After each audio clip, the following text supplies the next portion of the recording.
할렐루야. 우리 옆에 분들에게 인사 한번 하겠습니다. 기적을 넘어, 옆에 분 보시고 기적을 넘어 임마누엘의 새 길로 나아갑시다. 아멘. 우리 하나님 말씀 보겠습니다. 하나님 말씀은 창세기 32장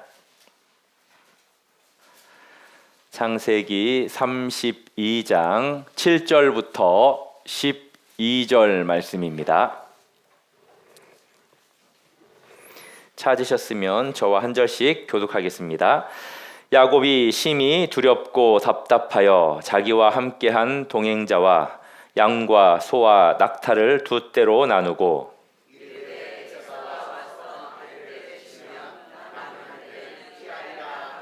야곱이 또 이르되 내 조부 아브라함의 하나님 내 아버지의 이삭의 하나님 여호와여, 주께서 전에 내게 명하시기를 내 고향 내 족속에게로 돌아가라. 내가 내게 은혜를 베풀리라 하셨나이다. 나는 주께서 주의 종에게 베푸신 모든 조소와 모든 지지하심을 조금도 감당할 수 없사오나 내가 내 지팡이만 가지고 이 여자를 건넜더니 지금은 두 배나 이루었나이다. 내가 주께 간구하오니 내 형의 손에서 에서의 손에서 나를 건져내시옵소서. 내가 그를 두려워함은 그가 와서 나와 내 처자들을 칠까 겁이 나기 때문이니이다. 주께서 말씀하시기를 내가 반드시 내게 은혜를 베풀어 내 씨로 바다에 셀 수 없는 모래와 같이 많게 하리라 하셨나이다. 아멘. 2026년도 새해가 밝았습니다. 우리 성도님들 첫 금요 기도회 자리에 나오신 우리 성도님들을 다시 한번 주님의 이름으로 진심으로 축복합니다. 새해 첫날 아름답고 행복하게 잘 보내셨습니까? 네. 새로운 계획들을 좀 세워 보셨을까요? 그리고 기도의 제목들 100가지씩 기록하셨을까요? 혹시 기록하신 분들 살짝 이렇게 표시 한번 해보시겠습니까? 네. 첫날이기 때문에 한 줄 알았네요. 네, 첫날이기 때문에 좀 피곤하고 쉬셨을 것 같은데 우리 성도님들 기도하시면서 그 나눠드린 그 유인물에 기도의 제목들을 적으시고 날마다 그 100가지들의 그 기도가 이루어지기를 바라는 마음으로 기도하신다면 우리 하나님께서 큰 은혜를 베풀어 주실 거라 믿습니다. 예, 올해는 이루고 싶은 것들이 참 여러 가지가 있는 것 같아요. 우리 성도님들은 어떤 것들을 이루고 싶은지 알 수 없는데 우리 성도님들이 바라는 그 소원들이 주님의 뜻 안에서 응답되어지는 은혜가 있었으면 좋겠습니다. 그렇게 우리가 이제 새해를 맞이하면서 계획도 세우고 다짐도 해보고 기도의 제목들도 이제 적어 나갈 건데 그렇다고 우리 마음 가운데 걱정이 없습니까? 두려움이 없습니까? 그렇진 않은 것 같아요. 참 첫날에 가장 희망적이고 소망적이었던 그 2026년 1월 1일 01초 되었을 때 그 기분, 그 송구영신 예배를 드리고 집에 들어갔을 때 그 기분들, 그 기분들이 하루가 지난 다음에는 조금씩 시들어드는 그런 느낌까지도 듭니다. 그렇게 우리는 걱정과 근심에서 자유로울 수 없는 삶을 살아가는 존재인 것 같아요. 작년에 해결하지 못한 문제들, 그리고 올해도 계속될 것 같은 어려움들, 그리고 또 한편의 걱정, 근심들, 알 수 없는 미래에 대한 불안들, 이런 것들이 여전히 우리 마음 한 구석에 자리 잡고 있는 게 사실이잖아요. 오늘 읽었던 이 창세기 32장에 나오는 야곱도 마찬가지입니다. 오늘 본문에 대한 내용은 우리 성도님들이 너무나도 잘 알고 있죠.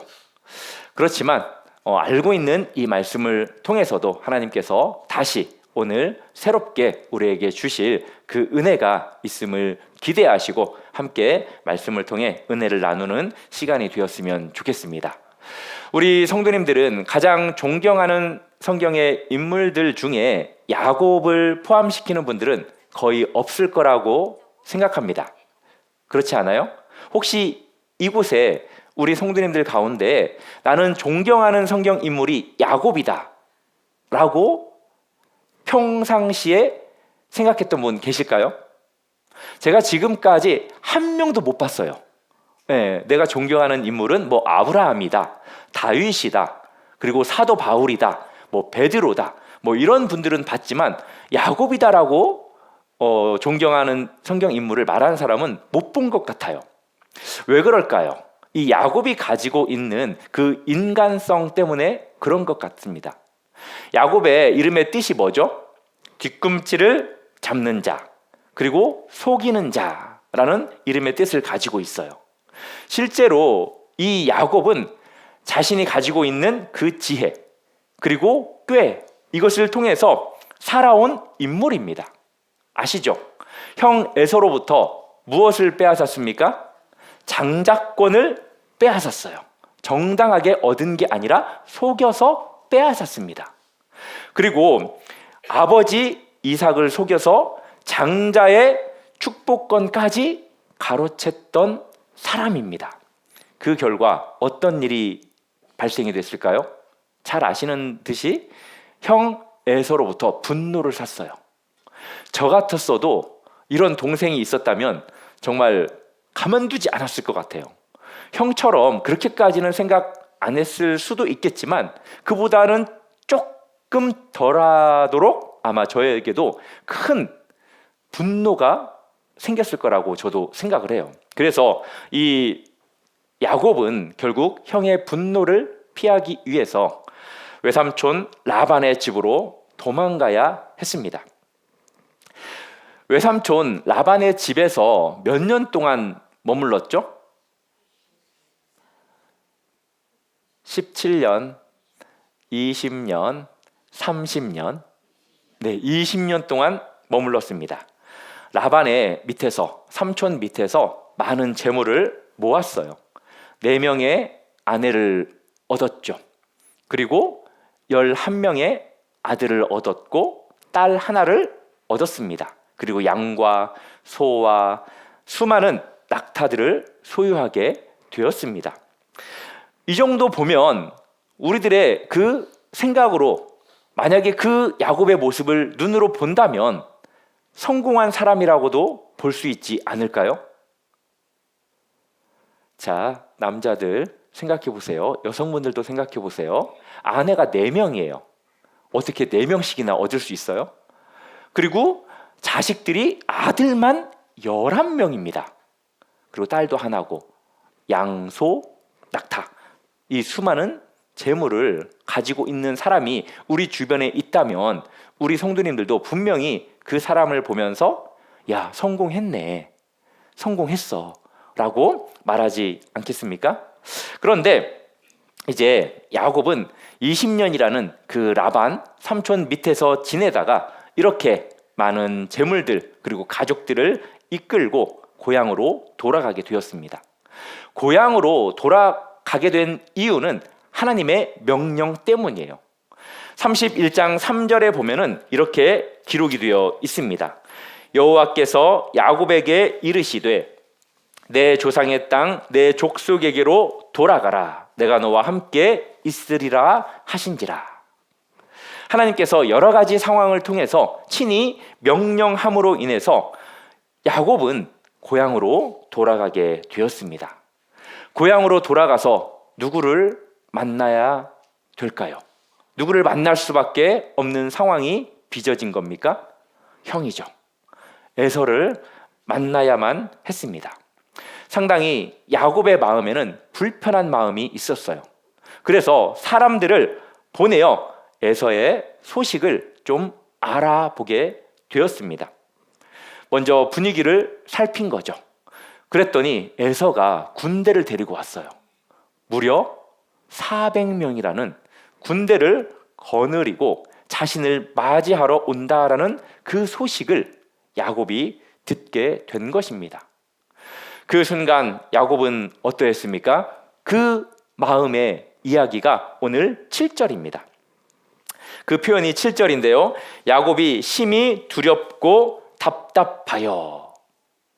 야곱은 400명이나 거느리고 지금 형 에서가 자신에게 오고 있다라는 그 소식을 듣고 고구마를 먹고 얹힌 것처럼 마음이 그렇게 답답했습니다. 그리고 두려웠어요. 여기에서 심히 두려웁고라는 두려워하고라는 이 표현은 그냥 단순히 아이고 무서워, 좀 이건 좀 너무했나요? 아이고 무섭네, 음매 무서워, 뭐 이런 게 아니에요. 여기에서 무섭다라는 이 표현은 생명의 위협 앞에서 느껴지는 극도의 공포를 의미하는 거예요. 홍해 앞에 선 이스라엘 백성들의 모습 우리가 송구영신 예배 때 들었죠. 뭐 수많은 설교를 통해서 말씀을 통해서 접했습니다. 출애굽해서 하나님의 그 약속하신 가나안 땅을 향해서 막 가고 있는데 갑자기 뒤에서 보냈던 그 애굽의 군대가 쫓아오고 있는 거예요. 그들이 살기 등등하게 죽이려고 달려오고 있었거든요. 그런데 앞에는 무엇이 가로막고 있었습니까? 홍해가 가로막고 있었거든요. 그때 이스라엘 백성들의 마음이 이렇게 심히 두려워했던 마음이었습니다. 그리고 이스라엘이 블레셋과의 전쟁이 있었을 때 블레셋의 장군 하나가 앞장서죠. 누구죠? 맞아요, 골리앗이었습니다. 이 골리앗 앞에 이스라엘의 수많은 군대들이 어찌할 바를 몰랐어요. 그때 그들의 마음이 동일한 마음이었습니다. 심히 두려워했던 마음이에요.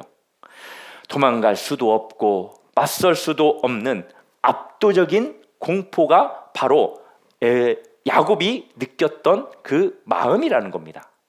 그리고 답답하다라는 이 표현도 어떤 의미냐면은 앞뒤가 꽉 막혀 숨을 쉴 수 없는 그러한 상태를 의미하는 거예요. 이제 이러한 표현들은 시편에 다윗이 인용했던 그러한 시에 언급이 됩니다. 다윗이 얼마나 많은 어려움에 봉착했었습니까? 원수들에게 에워싸여서 사방이 꽉 막힌 듯한 그러한 고통스러운 상황을 다윗은 시편에서 뭐라고 표현했냐면 환난이라고 표현했어요. 시편 18편 6절에 보면은 다윗이 이렇게 고백합니다. 내가 환난 중에서 여호와께 아뢰며. 그리고 또 고통스러운 그 처지 때문에 마음이 짓눌리고 조여드는 상태를 다윗은 뭐라고 표현했냐면 근심이라고 표현했어요. 시편 107편 6절에 보면은 근심 중에 여호와께 부르짖으매라고 다윗이 고백했었습니다. 바로 이렇게 야곱이 마음이 두려웠을 뿐만이 아니라 마음이 답답했다라는 거예요. 아주 흥미로운 점은 이 야곱이 사용한 마음이 두렵고 또 답답하여라는 이 표현은 인간의 끝이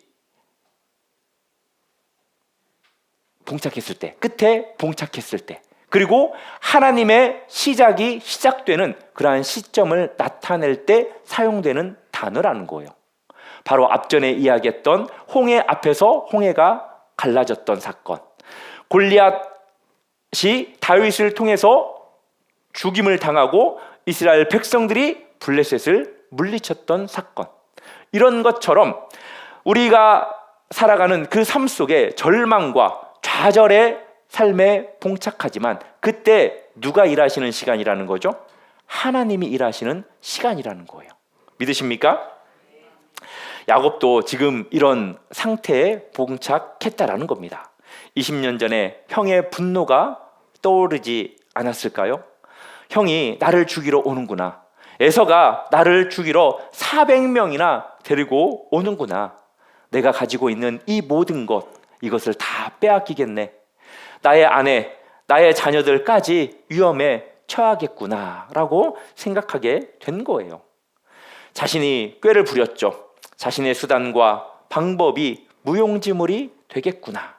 절망의 끝에 서 있는 그런 기분을 야곱이 느끼고 있었던 것입니다. 두려움에 사로잡혔던 야곱이 어떻게 이제 행동합니까? 7절, 8절 말씀 다시 한번 보면은 이렇게 기록이 되어 있습니다. 자기가 가진 것을 두 때로 나누어요. 에서가 와서 한 때를 치면 남은 한 때를 피하리라 라고 그렇게 말합니다. 이것이 전형적인 야곱의 방식이죠. 자기의 지혜로, 자기의 방법으로 문제를 해결하려고 했던 겁니다. 위기 관리를 이런 식으로 전략을 짠다면 결코 나쁜 건 아니죠. 하지만 이것으로 충분합니까? 아니죠. 사랑하는 성도 여러분, 우리의 지혜, 우리의 방법으로 문제를 해결했을 때 그것이 충분하던가요? 충분하지 않을 때가 더 많았음을 아마 경험했을 겁니다. 지금도 문제를 해결해야 하는 그 상황 속에서도 나의 지혜와 나의 방법이 결코 통하지 않는구나 라는 것을 느끼는 분도 많이 있을 거예요. 건강에 대한 염려, 나의 지혜와 방법으로 해결이 됩니까? 나의 자녀의 문제, 그것이 해결이 되냔 말입니다. 그리고 경제적인 어려움, 관계의 문제들, 이것이 우리의 지혜와 노력으로 되는 것이 아니에요. 그런데 우리는 항상 야곱처럼 행동합니다. 하나님을 먼저 의지하기보다도 우리가 먼저 방법으로 해결하려고 한다라는 거예요.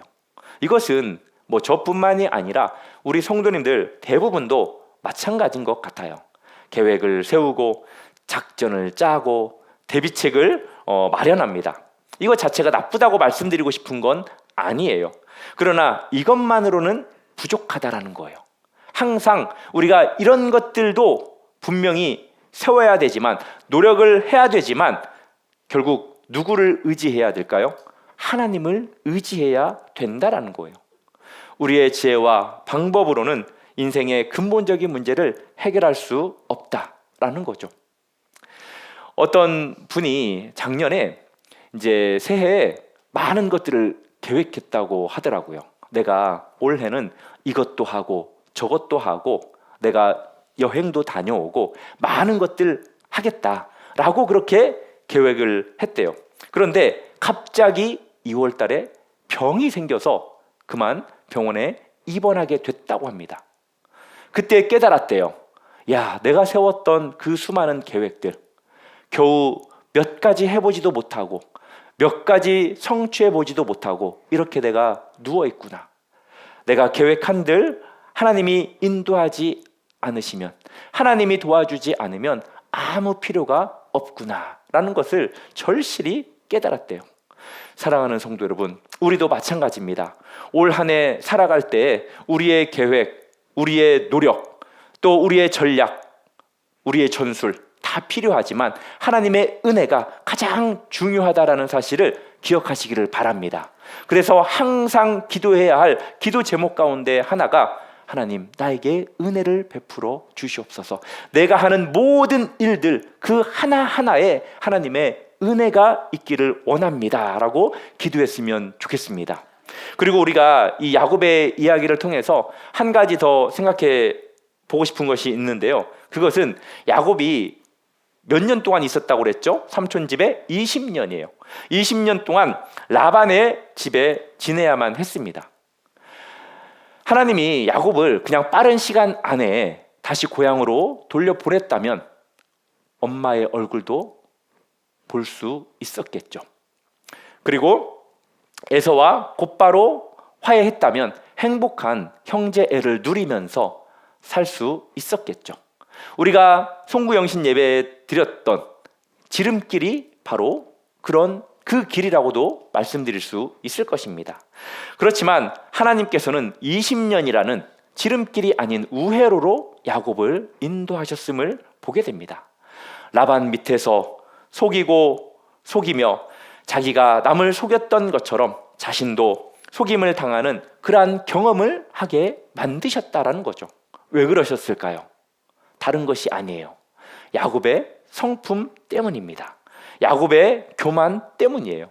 야곱이 20년 동안 있었던 그 삼촌의 집에서의 생활은 하나님께서 지체시킨 것이 아니라 하나님께서 야곱에게 배려를 해주신 거예요.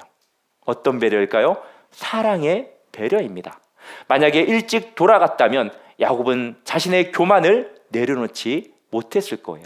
자신의 지혜와 자신의 꾀를 계속해서 의지하는 성품의 소유자가 되었을 것입니다. 그렇지만 그 20년이라는 그 시간을 통해서 많은 다듬질을 당하게 된 거죠. 모난 곳은 정으로 깨뜨려서 하나님께서 곧게 만들어 주신 거예요. 우리도 새해에 빠른 길, 지름길을 우리가 구합니다. 하나님, 돌아가지 않았으면 좋겠습니다. 빠른 길로 갔으면 좋겠습니다. 이 문제가 빨리 해결이 됐으면 좋겠고 저 열매가 빨리 맺혔으면 좋겠습니다. 라는 그러한 빠른 길, 지름길을 우리가 구한다라는 거예요. 그렇지만 하나님은 우리 자신보다도 우리를 더 잘 아시는 분이십니다. 우리가 구하는 그것보다도 하나님께서 가장 좋은 것으로 우리에게 주시는 분이심을 믿으시기를 바랍니다. 그래서 지름길보다도 하나님과 동행하는 그 안전한 길을 우리 성도님들이 선택하시기를 주님의 이름으로 축복합니다. 지혜자가 잠언서에서 이렇게 말씀했죠. 우리 같이 한번 읽어볼까요? 잠언 3장 5절 6절 말씀 시작.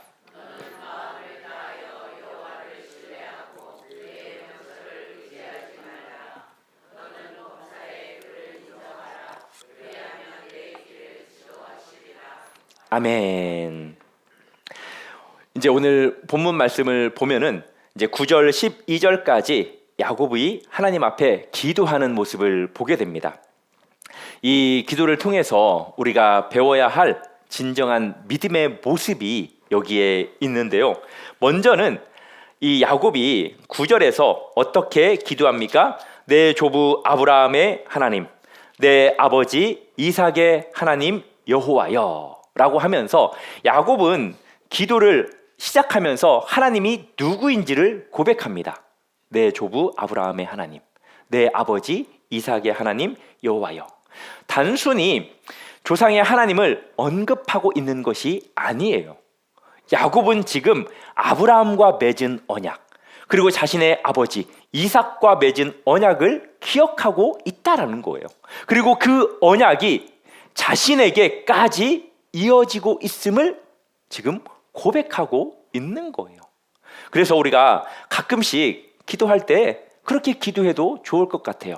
내 할머니의 하나님, 내 아버지의 하나님, 아브라함의 하나님, 이삭의 하나님을 야곱이 불렀던 것처럼 하나님께서 나의 할머니에게, 나의 어머니에게 약속하셨던 그 언약의 축복들, 그것들을 기억하면서 할아버지의, 할머니의 하나님, 아버지와 어머니의 하나님, 나에게 이렇게 해달라고 기도하는 것도 야곱의 기도와 별반 다르지 않다라는 거예요. 이 야곱이 9절 하반절에 어떻게 고백합니까? 주께서 전에 내게 명령하시기를 내 고향 내 족속에게로 돌아가라. 내가 내게 은혜를 베풀리라 하셨나이다. 야곱은 자기가 지금 이 길을 가는 것이 하나님의 뜻이고 자신의 뜻이 아님을 고백하고 있습니다. 하나님께서 돌아가라고 명령하셨기 때문에, 그리고 은혜를 베풀어 주시겠다라고 약속했기 때문에 지금 이렇게 고백하고 있는 거예요. 사랑하는 성도 여러분, 우리가 걸어가고 있는 이 길이 시온의 대로가 아닐지라도, 조금은 자갈길 같고 조금은 가시밭길 같을지라도 하나님께서 걸어가라고 하셨다면 이 길을 담대히 걸어가시는 저와 우리 성도님들이 되기를 바랍니다. 왜 그러냐면 하나님께서 함께 해주시기 때문이에요. 그러면서 이 야곱이 10절에서 어떻게 고백하냐면 자신의 부족함을 고백합니다. 같이 한번 읽어볼까요? 10절 시작.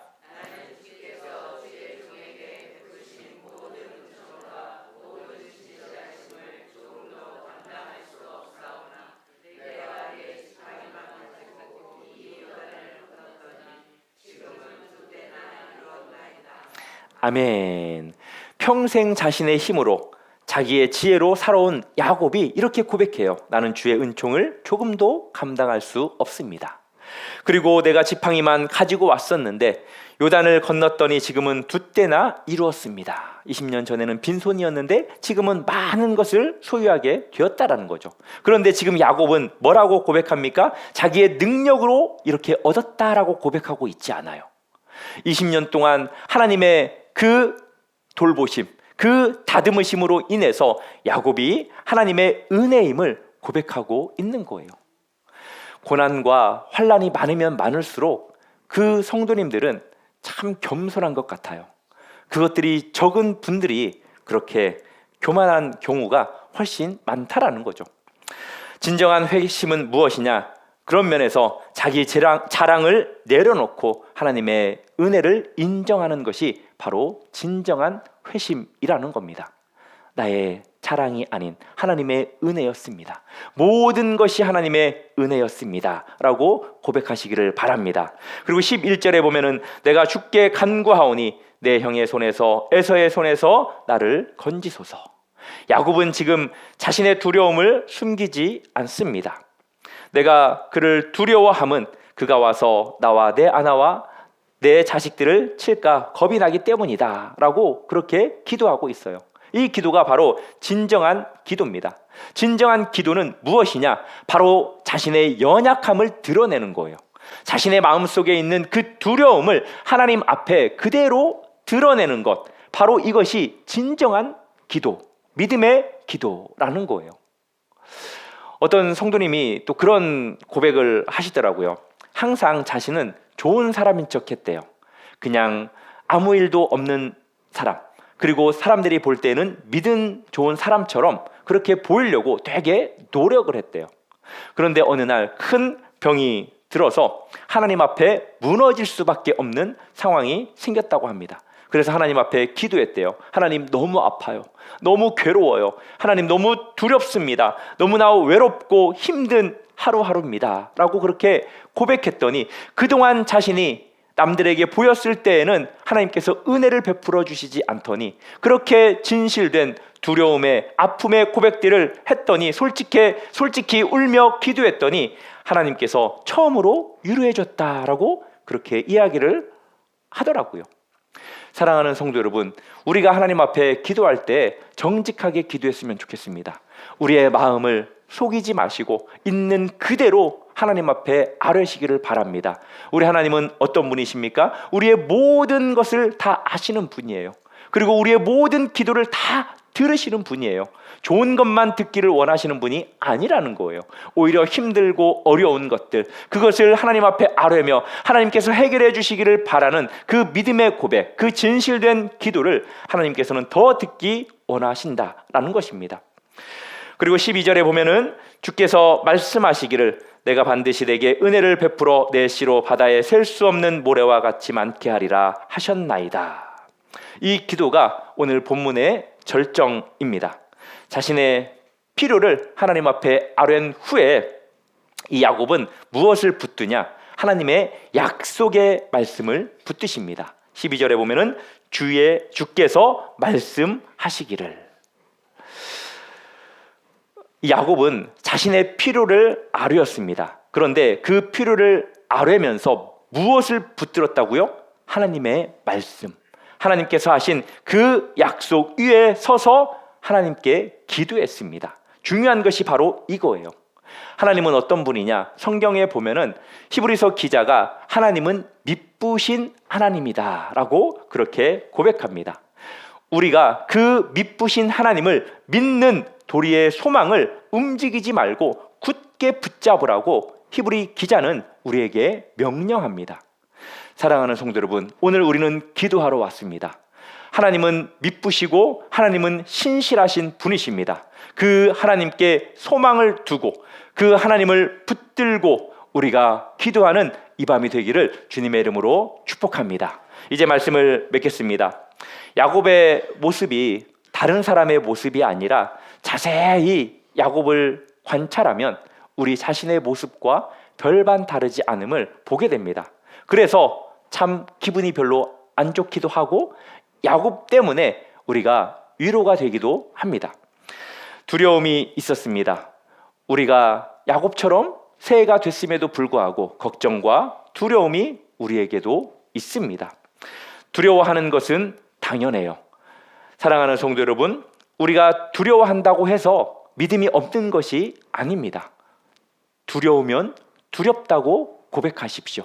그리고 하나님 앞에 나아가는 것이 중요합니다. 두려운 마음에 하나님은 없어, 믿음 없는 사람처럼 행동하지 마시고 신실하신 하나님께 나아가십시오. 두려움을 안고 하나님 앞에 나아가십시오. 두려움이 사라진 후에야 하나님 앞에 나아가겠다고 생각하지 마시고 그 두려움을 가지고 그 연약함을 가지고 지금 있는 그대로 하나님 앞에 나아가는 것, 그것이 중요합니다. 왜냐? 하나님은 신실하시기 때문입니다. 결국 하나님께서 야곱의 기도에 응답을 해주셨잖아요. 그 하나님은 어제나 오늘이나 영원토록 변함없는 하나님이십니다.